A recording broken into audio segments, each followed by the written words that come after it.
Dragi prieteni și colaboratori, mă numesc Elena Sava, sunt președintele cartelului civic Viață, Mediu, Sănătate, Centru Zonal Moldova. Încă de la înființare, din anul 2006, asociația noastră și-a propus drept scop promovarea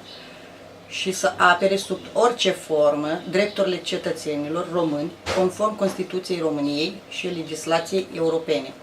contribuind la formarea idealului de a construi o națiune civică de drept european, a reprezentării intereselor membrilor săi în relația cu autoritățile publice, cu angajatorii, de asemenea în toată structura societății civile în țară și diaspora. Un alt obiectiv declarat al asociației noastre este implicarea activă în toate problemele sensibile ale societății românești în ansamblu și ale comunităților locale în particular. În acest sens, am organizat întâlniri, seminarii, dezbateri, mese rotunde cu factorii de decizii implicați într-o serie amplă de probleme, cum sunt câinii comunitari, copiii străzii, persoanele fără adăpost, persoanele vulnerabile, supuse violenței domestice, consumul de etnobotanice, etc.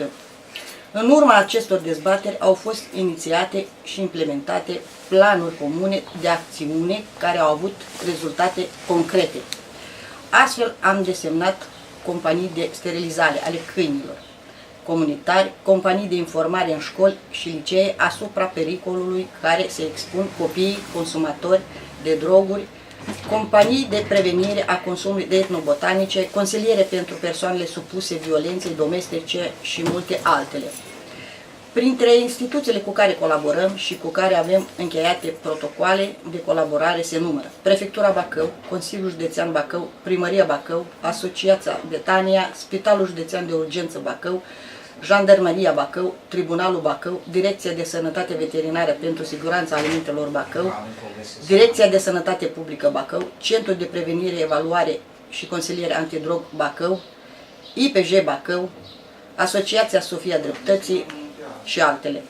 precum și ONG-uri de profil și mai ales tuturor voluntarilor care au ales să ni se alăture. Ne dorim ca și pe viitor să organizăm cât mai multe acțiuni comune care să conducă la rezultate viabile, să contribuim în acest fel, dacă nu la o rezolvare a problemelor dureroase ale comunităților locale, măcar la o ameliorare a acestora.